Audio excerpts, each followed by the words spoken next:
아이고 먼저 그 부족한 대구 지부를 방문해 주셔서 감사합니다.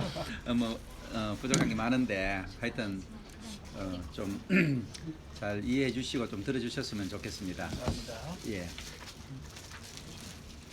예, 지부 조직을 소개하겠습니다. 예. 그 전번까지 작년까지 지부장님으로 계셨던 최봉 목사님입니다. 아멘교회 담임 목사님이시고요. 예, 그리고 지금은 저희들이 이사장님으로 모셔드리고 그렇게 하고 있습니다. 그 다음에 저는 그 경운교회 장로고 선교국장이고 제조업을 하고 있습니다. 예. 예. 바쁘신데 그 예. 그 이만희 지사님 최고 안쪽에 계시는데 지금 동신교회 이제 빗대 장로님이시고 경북대 수의학과 교수님 계시고 JDM 지도교수 선교 실행위원이시고 그리고 여기에 앉아 계시는 박태훈 지사님 여기가 이제 GMP 그 PS 1기 아이고야. 저는 2기 한 기수 제가 떨어집니다. 그러면서 그 한스 케이크 범어점 대표하시면서 지금 동신교회 총무로 열심히 섬기고 있습니다. 그리고 요 옆에 이제 이상엽 집사님인데 뭐 저 화려하지요 양력이. 예, 화려하다시피 열심히 잘 하고 계시는데 그 누가 해도 하시고 인터서브에도 동력하시고 또 여기 동신교회에 정책 연구팀 책임 연구원이시고 의사시고 그렇습니다. 예. 뒤에 소개할 때는 또 이상엽 선생님을 하겠습니다. 그리고 우리 그 태효진 간사 제가 사진 넣어드릴게요. 예. 내년에 이제 그 선교 나가려고 훈련 받으려고 예, 지금 준비하고 있습니다. 그리고 그 옆에 민영 집사님 여기 있죠. 예. 약국하시고 아까 이야기했다시피 이제 상담학 공부해서 선교사님을 많이 도와줄 겁니다 앞으로. 예, 그리고 정필종 협력간사인데 교사시고요. 단기 선교도 갔다 왔는데 요즘 이제 아기가 서이라서 나오지는 못하고 있는데 앞으로 아기만 조금 키우면 우리하고 또 열심히 협력해서 사역할 수 있을 것 같습니다. 그리고 지부 조직은 스태프들이 저쪽에 보면은 지금 뭐 일일이 이제 말씀드리기 힘들지만은 많이 있습니다. 우리가 훈련할 때 와서 자봉으로 섬기는데 뭐 5번째는 얼마나 잘 섬기는데 다들 그 대꾸하고 음식 준비하고 이런 걸 너무 잘해가지고 거기에 감동을 많이 받더라고요. 예, 대구 지부 조직은 제가 이 정도로 소개를 마치고 효진 간사께서 그 다음에 이어받도록 하겠습니다. 네, 제가 하겠습니다. 저는 GMP 사역 소개만 제가 하겠습니다.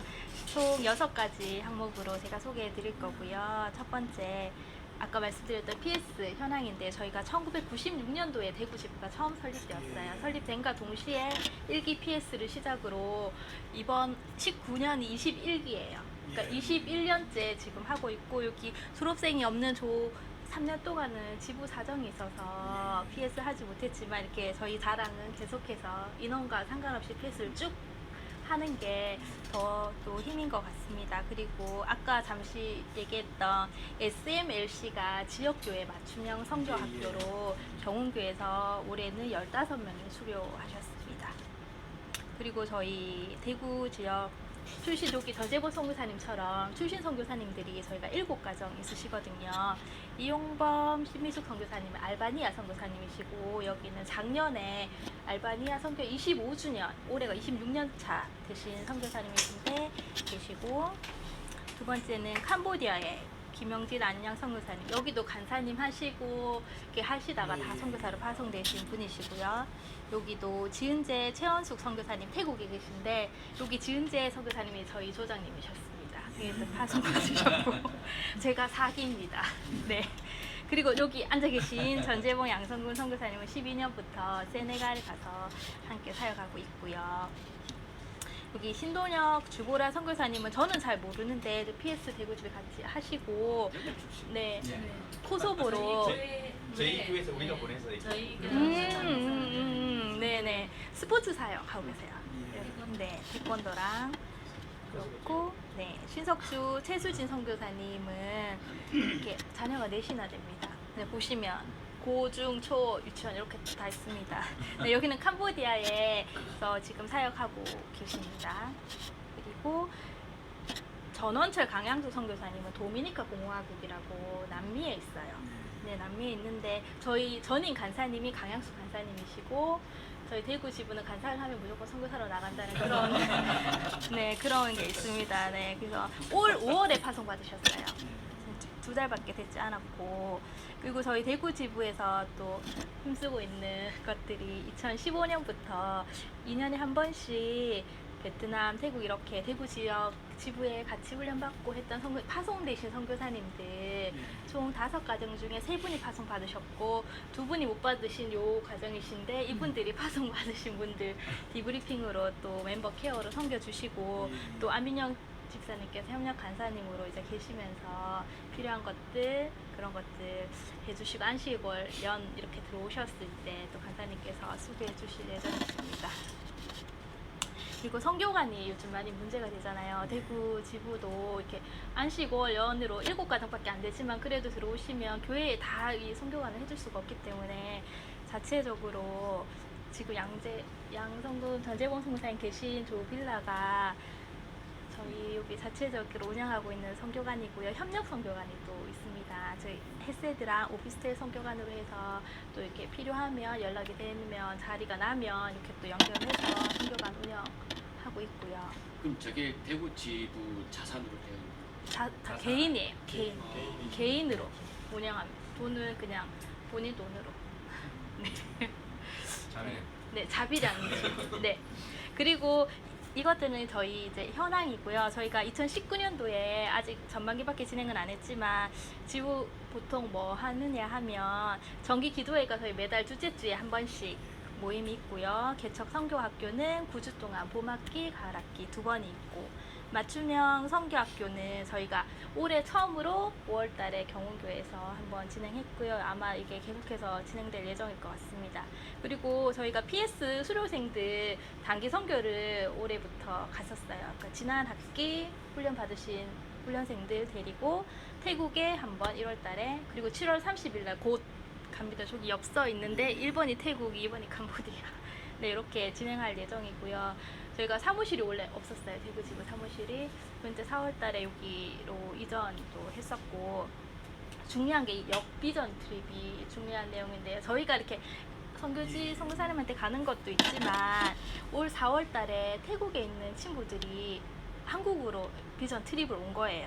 보시면 제가 특별히 말씀드리고 싶은 게 이 아이들이 성경 109절을 암송을 해야 올 수 있는 거였는데 막판에 불이 붙어서 암송을 하고 무려 8명의 친구들이 왔습니다.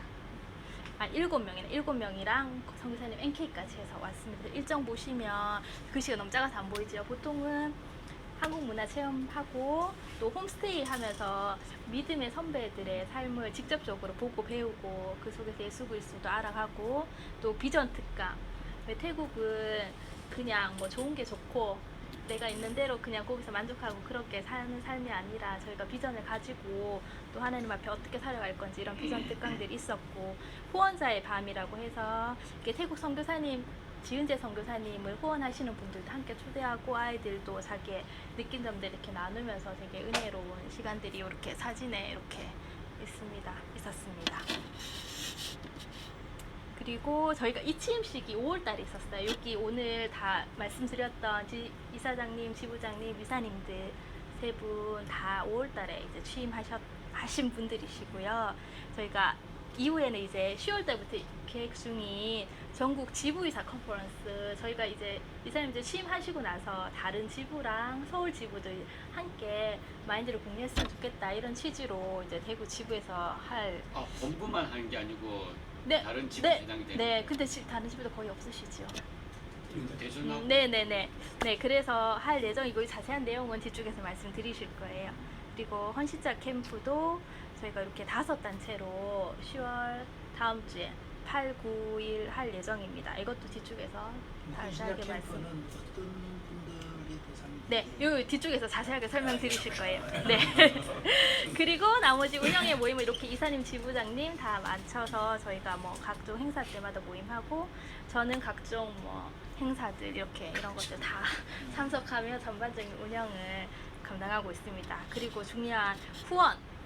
저희가 이게 고정적인 후원이거든요. 본부에서 이렇게 오고, 교회에서는 대구 아멘교회가 저희 이사장님 교회이고, 동부교회는 저희가 이제 대구 협력으로 선교단체로 이렇게 후원을 받고 있습니다. 그리고 지부장님, 이사님 후원들 개인 후원해서 이렇게 매달 고정은 이렇고, 또 이제 마음이 있으면 특별 헌금이 주어지겠죠. 제가 이렇게 짧게 말씀드렸고요. 뒤에 궁금하신 것은 이제 이상엽 이사님께서 브리핑 하시면서 아마 다 말씀드리지 싶습니다. 감사합니다. 예, 감사합니다. 저는 아까 이제 소개 있었지만 이상엽 집사라고 하고요. 제가 말씀드릴 내용은 대구 GMP의 고민, 전략 뭐 이렇게 이름을 달아놨습니다. 뭐 사실 아직은 전략이라고 하기에는 뭐 부족한 것 같고, 그렇다고 뭐 고민거리로 그냥 놔두고 있는 정도는 뭐 아닌 것 같고, 그래서 이제 사실 뭐 대구 GMP의 좀 몸부림이다 뭐 이렇게 생각을 하시고 들어주시면 될 것 같고요. 저희가 이게 대구 GMP의 이런 고민들이라고 할 때 사실 한국 교회의 고민과 뭐 대구 교회의 고민이 저는 같다고 생각하거든요. 그래서 그런 고민에서 출발을 했는데, 지금 보는 이 앞에 보이는 이 사진이 제가 리포팅한 건 아니고요. 풀로 신학교의 이상훈 교수님이 이렇게 설명을 하시는 슬라이드거든요. 이게 지금 한국에 있는 교회의 숫자입니다. 한국 교회가 지금 57,000개 정도 된다고 하거든요. 한국에 치킨집이 몇 개인지 아시는가요? 27,000개. 치킨집보다 많은 게 지금 한국 교회거든요. 사실 교회가 부족해서 저희가 안 되는 게 아니라는 거죠. 교회가 지금 어려운 상황이죠. 교회가 미션을 잃어버린 이 교회들의 어려움들이 지금 일어나고 있다고 저는 보거든요. 지금은 이제 교회는 많지만 오히려 교회가 세상의 걱정거리로 지금 전락하는, 그래서 이것에 대해서 지금 뭐 이 시대가 이제 종교다원주의, 후현대주의 속에서 이제 교회가 굉장히 죽어가고 있다 이렇게 이제 표현하는 책들이 있습니다. 이 죽어가는 교회를 해부해 놓은 이 톰 라이너의 책의 내용을 보면 뭐 정체성을 상실한 교회라든지 예산이 내부로 쏠린다든지 대사명이 없다든지 뭐 편리 위주가 되고 이런 등등의 이유로 요즘 교회가 어렵다는 거죠. 사실 한국도 교회가 많은데 교회가 세상의 걱정거리로 가고 있는 것처럼, 이게 사실 미국에서 나온 책이지만 이 미국 교회만의 얘기는 아니라는 생각이 듭니다.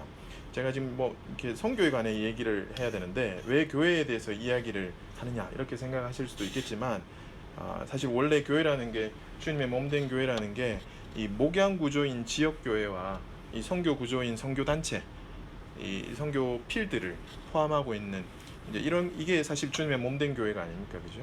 그래서 다 알고 계신 내용이죠.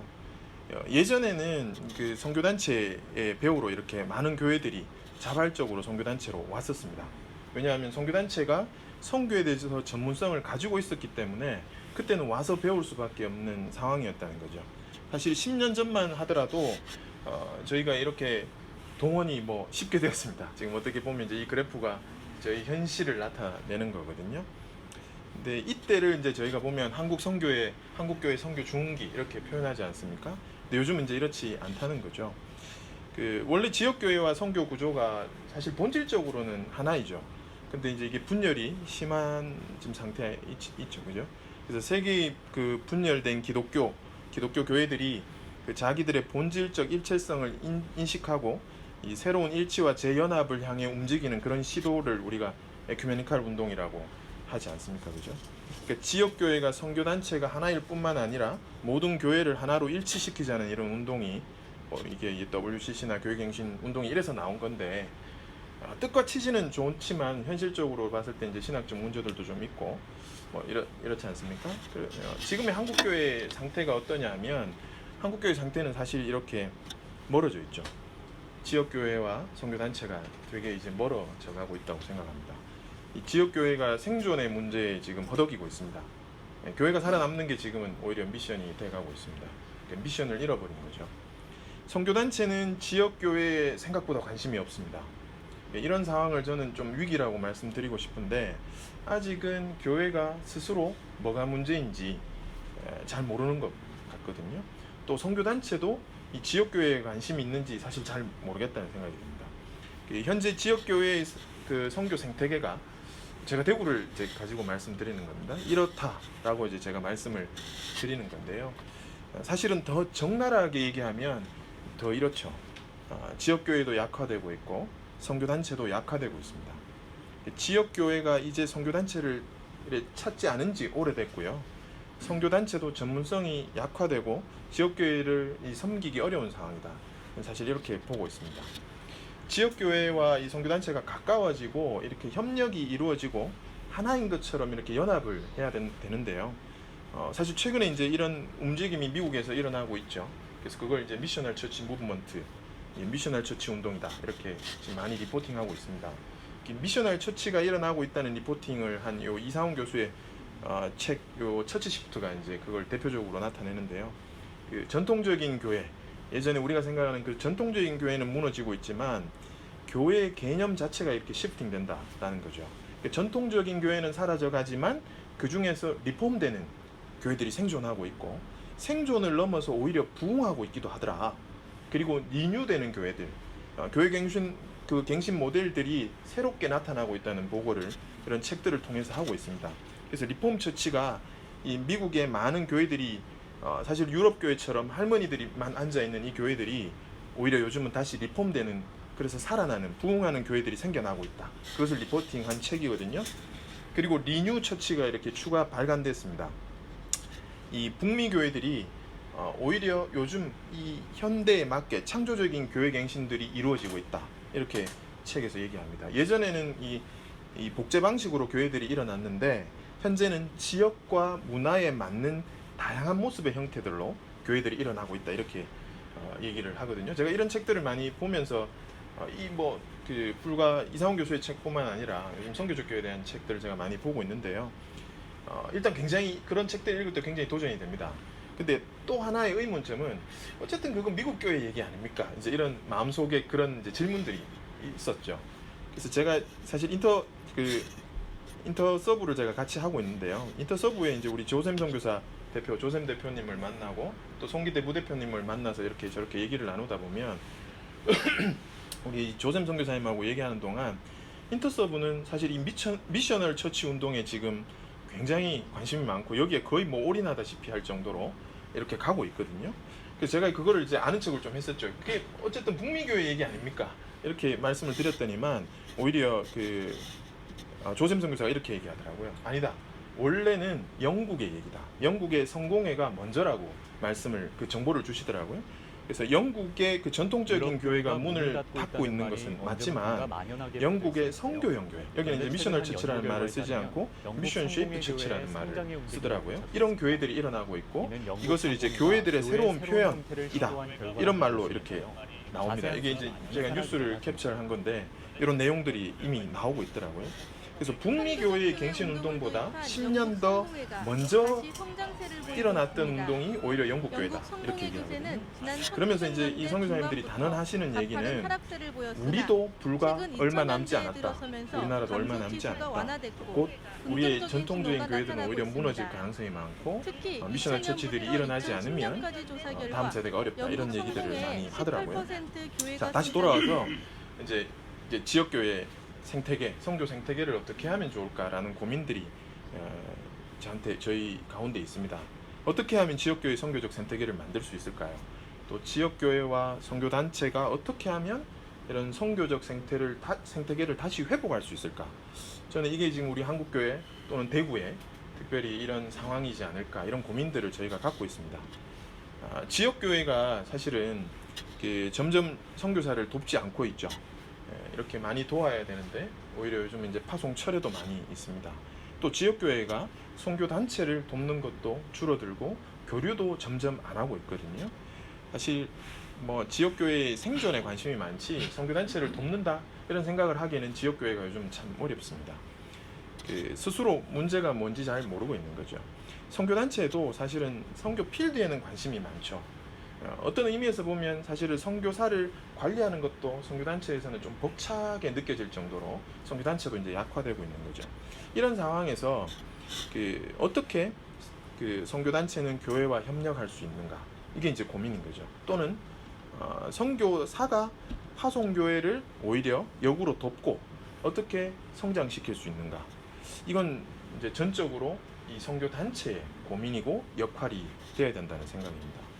그 선교 단체가 지역 교회를 만약에 잘 섬긴다면 다시 지역 교회가 이렇게 성장할 수 있을 것입니다. 그러고 나서 성장한 교회가 오히려 선교사를 잘 도울 거고요. 또 선교 단체도 도울 거다. 이런 생각들이 있습니다. 이 상호 협력, 도움, 같이 성장하는 이런 일이 일어나기 위해서는 어떻게 해야 되는지 이게 이제 저희 대구 GMP의 많은 고민들입니다. 지역교회 생태계를 선교적 생태계를 만들기 위해서 선교단체가 어떤 역할을 해야 되는가? 협력인가 섬김인가 제가 이제 이런 단어를 좀 쓰고 싶은데요.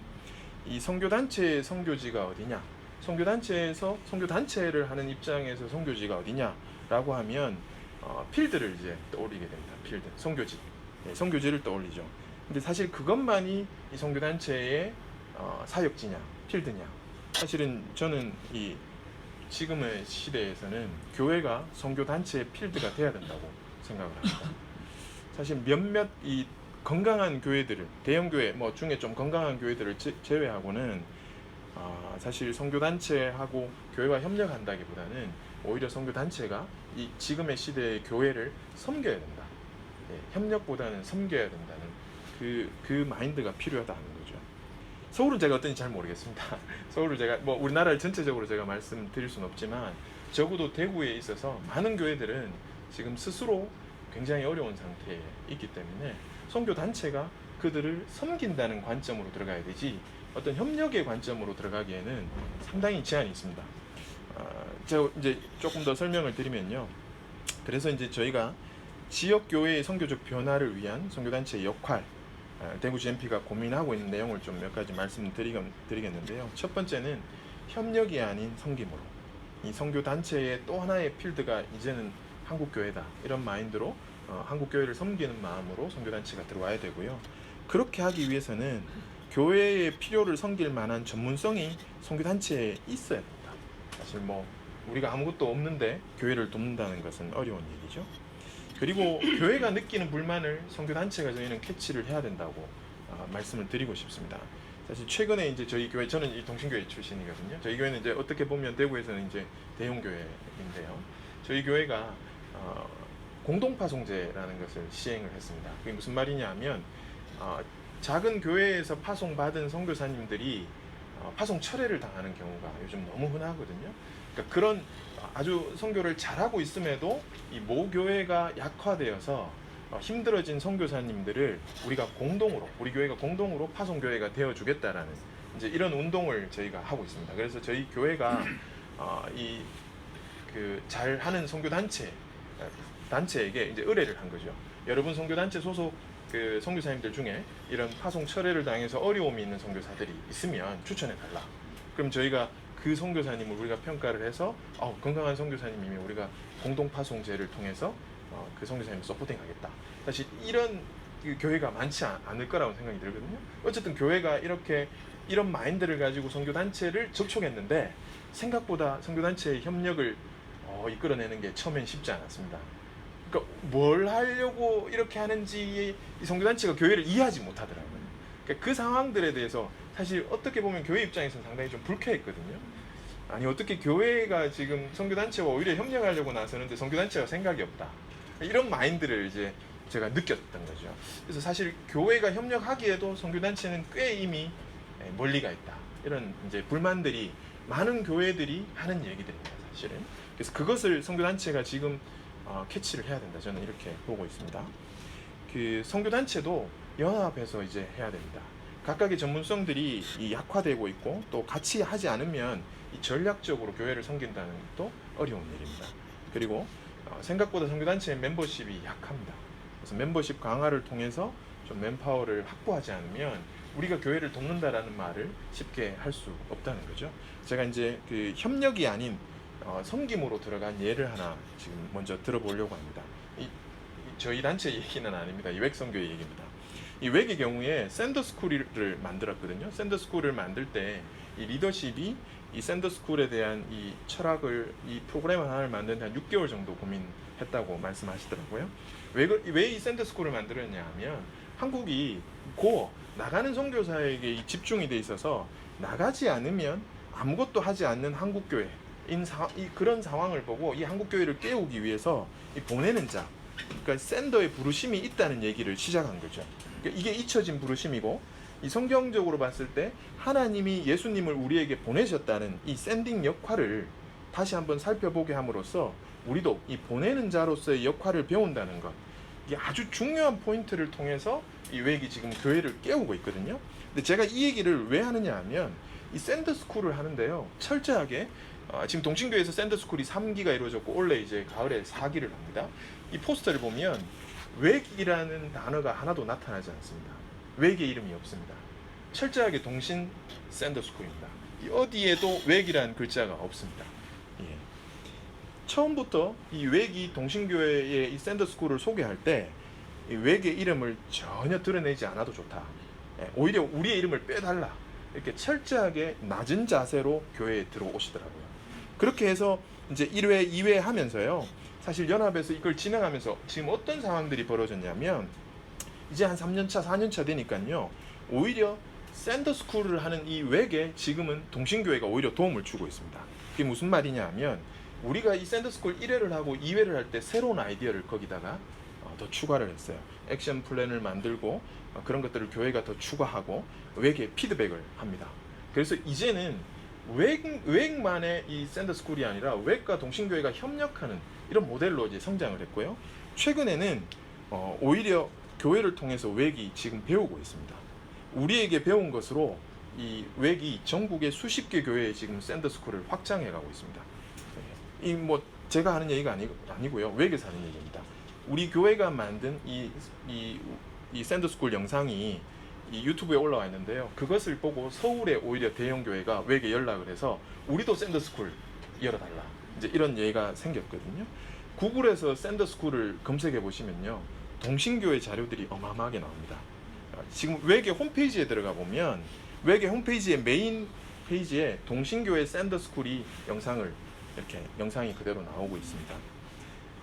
저희 교회가 이걸 하면서 이렇게 보내는 선교사라는 곡도 저희가 만들었거든요. 오히려 이 샌더스쿨에 맞는 주제가도 만들 만큼 오히려 이제는 이게 웩만의 그 샌더스쿨이 아니게 된 거죠. 사실 이게 가능했던 것은요, 이 박경남 조경화 선교사님의 이 대표, 지금 이제 대표가 그 김재영 강경화 선교사님이시지만 이 대표 이 부부의 사실은 철저한 섬김이라고 저는 봅니다. 되게 겸손하게 교회를 섬기러 들어오셨던 거죠. 이것이 교회와 이 선교단체 협력을 이끌어냈다라고 저는 보거든요. 지금은 대구에서 점점 샌더스쿨이 다른 교회에 지금 막 같이 일어나고 있습니다. 뭐 서문교회도 하고 평강교회도 하고 지금 경상교회도 뭐 관심을 가지고 있고 그렇습니다. 왜냐하면 대구에서는 동신교회가 하면 주변 교회들이 당연히 관심을 가지게 되어 있습니다. 저희가 지난 이 웩과 이런 협력 모델을 하면서요, 몇 년간 이것을 하면서 이제 서로 상호 신뢰 관계가 확실히 구축되었습니다. 교회에서 우리 동신교회에서는 적어도 웩이라고 하면 그냥 기본적으로 신뢰합니다. 네, 그럴 정도로 지금 관계가 협력이 잘 되어 있거든요. 선교단체가 지역교회를 어떻게 섬겼는지 이게 하나의 이제 좋은 모델이라고 저는 말씀을 드리고 싶고요.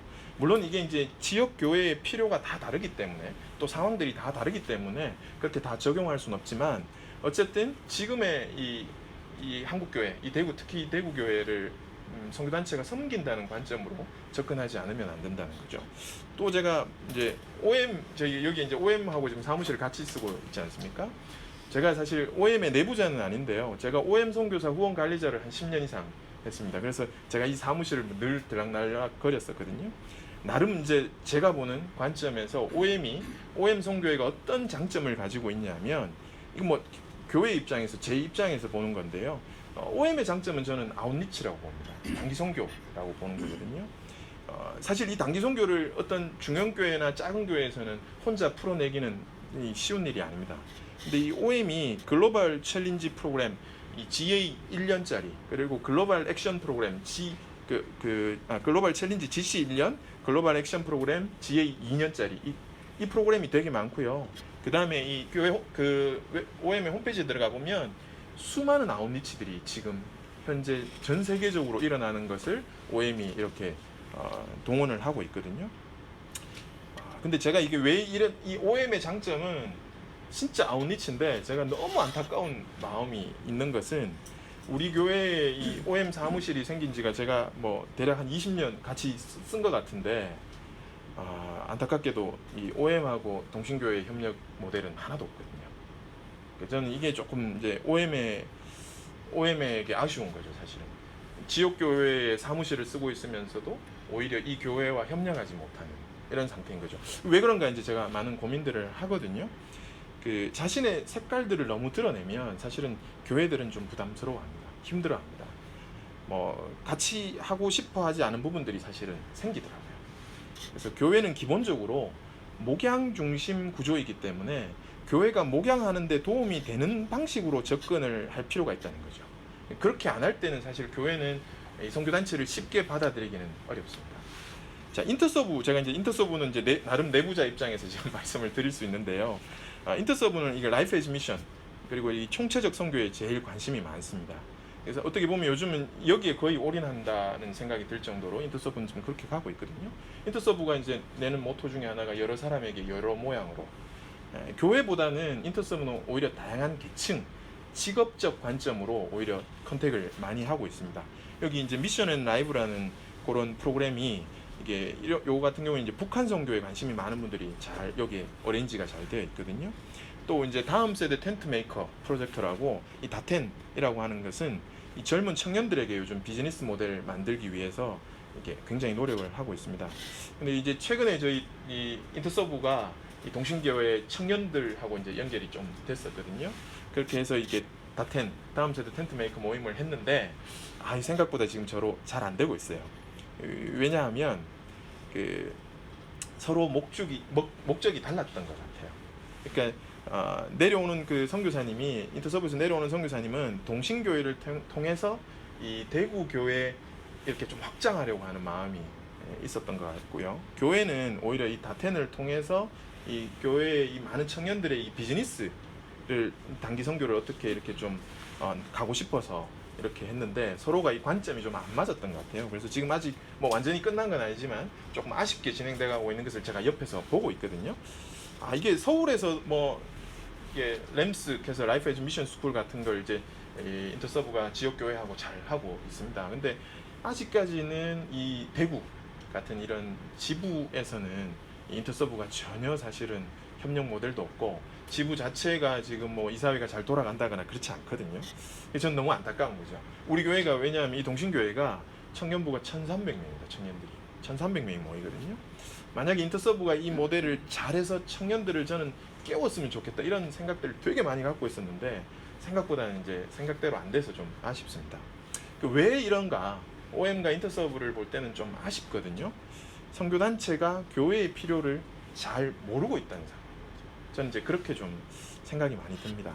이제 우리 GMP는 어떤지 이제 한번 말씀을 드려야 될 것 같은데요. 우리 GMP도 개척 선교학교를 이렇게 잘 하고 있고 또 이제 지역교회 맞춤형 선교학교 SMLC도 이렇게 하고 있습니다. 근데 이제 이렇게 저희도 한 이제 21년째 이걸 하면서 이렇게 PS를 통해서 피드백을 받아보면 참 아쉬움이 많습니다. 전체적인 맥락이 부족하다 이런 피드백 되게 많이 들어오고요.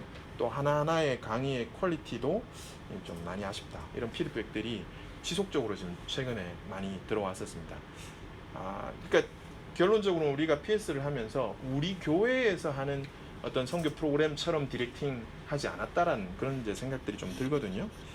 그래서 최근에 이제 우리가 경운교회하고 이 선교 학교를 하면서 지역교회가 원하는 것에 많이 맞추려는 새로운 시도들을 이번에 하게 됐습니다. 제가 이렇게 말씀드린다고 해서 그렇다고 해서 저희가 꼭 가르쳐야 될 것을 뺀다는 내용을 뺀다는 그런 말씀은 절대 아닙니다.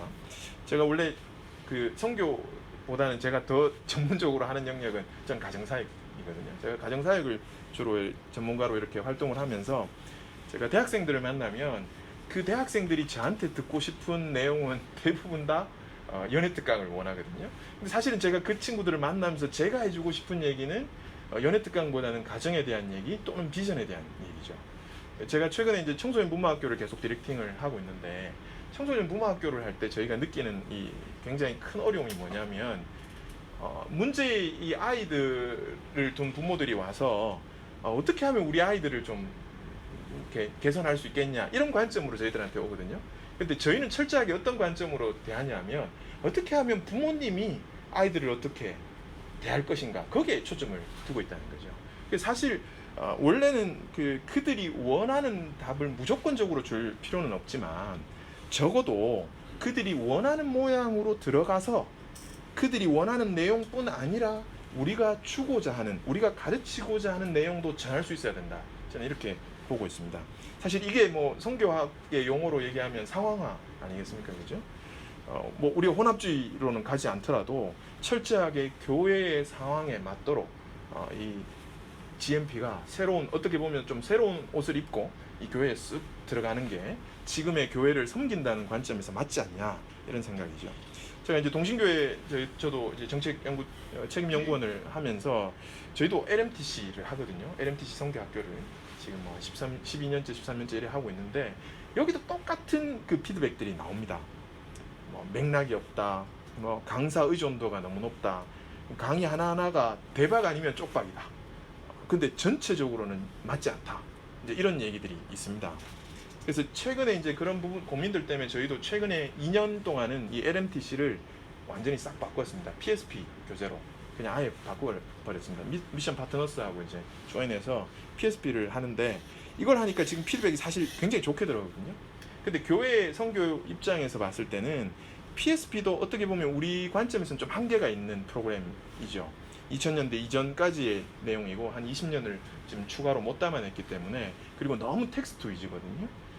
이 대구의 상황이라든지 이 교회의 상황에 맞추지는 못하죠. 그러나 그게 그렇게 좋은 피드백이 올 수 있었던 것은 전체적인 맥락이 절대 바뀌지 않는다는 거죠. 그러니까 누가 와도 기본 이상은 하는 게 PSP거든요. 그래서 요즘 뭐 어쨌든 PSP도 저희가 좀 핸들링을 좀 해보려고 합니다, 교회에. 왜냐하면 우리 교회에 조금 더 맞게 PSP가 랜딩하기를 저희가 원하기 때문에. 근데 그렇게 해보려고 하면 미션 파트너스하고 이렇게 이게 빡빡하게 나오시거든요. 이런 어려움들이 있더라고요. 그래서 요즘 교회가 이런 또 고민을 하는 거죠. PSP 계속 이렇게 가야 될까 말까를 저희가 또 고민하거든요. 수영로 교회를 제가 이렇게 리서치를 하면서 볼 때는 수영로 교회는 이런 고민들을 먼저 해서 이미 자체적인 PSP 프로그램으로 완전히 다 바뀌어져 있습니다. 그러니까 자기들이 만들어서 쓴다는 거죠. 자, 어쨌든 섬김에서 협력으로 저는 나아갈 수 있는 거지 협력을 바로 이끌어내기는 어렵다는 말씀을 드리는 거고요. 어쨌든 이런 섬김과 협력으로 나가기 위해서는 철저하게 교회가 원하는 전문성을 선교단체가 가지고 있어야 된다. 그래야 협력이 가능하다. 이런 말씀을 드리고 싶고요. 이 선교단체가 또 이게 하나의 선교단체가 모든 전문성을 가지고 있다. 저는 그렇게 생각하지 않습니다. 그래서 이제 연합해서 선교단체도 연합해서 사역할 필요가 있다라는 말씀을 드리고 싶거든요. 이게 이제 사실 1년 전에 그 선교 헌신자 비전 캠프라고요. 4개 단체, GMP, 인터서브, OM, 웩 4개 단체의 리더십들이 다 오셨어요. 사실 이 동신교회에서 한 프로그램인데 헌신자들을 발굴해서 그들을 지속적인 멘토링을 해서 진짜 실제로 선교를 나갈 수 있도록, 그러니까 헌신자들을 이렇게 따로 모아서 하는 비전 캠프를 했었거든요. 이때 4개의 선교단체 리더십들이 마침 다 내려와 주셨어요, 이 지역에. 그래서 이것을 하고 나서 굉장히 지금 반응이 좋아서 원래 지금 어떻게 하려고 하느냐 하면 대구 지역 선교 헌신자 비전 캠프를 지금 10월에 하려고 대구의 여러 교회들을 지금 컨택하고 있습니다. 원래는 이번에 OMF도 이제 같이 참석하시기로 지금 손장남 선교사님하고 얘기를 했는데요. 뭐 범호교회라든지 동부교회라든지 경산중앙교회라든지 이런 이제 선교 리더십들을 제가 이제 만나서 설명하는 걸로 지금 준비하고 있습니다. 사실 이렇게 하면서 저희가 이거 하나만 뭐 어떤 비전 캠프 이런 거 하나를 바라보는 게 아니라 뭐 지역교회 선교 세미나라든지 또는 지역교회 단기 선교 세미나라든지 또 이주민 선교 학교라든지 미셔널 코칭 워크숍이라든지 이런 것들 사실 다양한 관점으로 지역교회의 필요들을 가지고 이제 계속 얘기를 하고 있습니다. 다양한 방법으로 지역교회를 섬겨야 된다는 거죠. 선교단체가 연합해서 대구 지역 전체를 잘 섬길 때 대구의 이 선교적 생태계가 다시 회복되지 않겠냐, 이런 생각들을 저희가 좀 하고 있습니다. 이렇게 하려니 사실 선교단체가 너무 약한 거죠. 저희가 요즘 너무 약해요. 멤버십이 약한 것 같아요. 제가 이제 다른 선교단체 이런 멤버십이 어떻게 되어 있는가 이렇게 보면요, OM 같은 경우에는 이렇게 OM 서포터스라는 제도가 있습니다. 이게 뭐 사실 얼마나 숫자가 되는지는 제가 알 수는 없지만, 이게 이제 단순 후원자의 개념은 절대 아니거든요. 이게 이제 후원자에서 참여자가 될 수 있는 어떤 방안이라는 거죠. 인터서브 같은 경우에는 이제 인터서브 프렌즈라는 제도가 있습니다.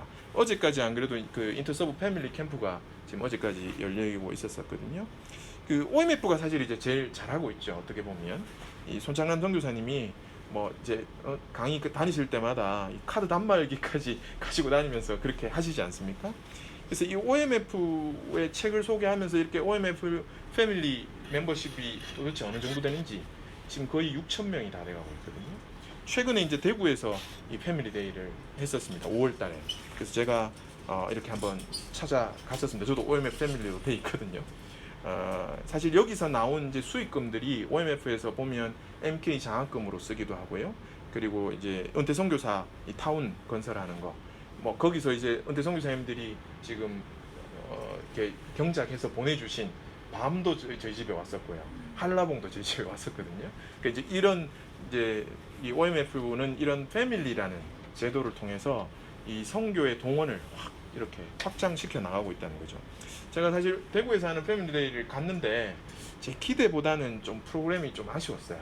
근데 제가 하나 놀랐던 것은 생각보다 사람들이 제 생각보다는 많이 오셨더라고요.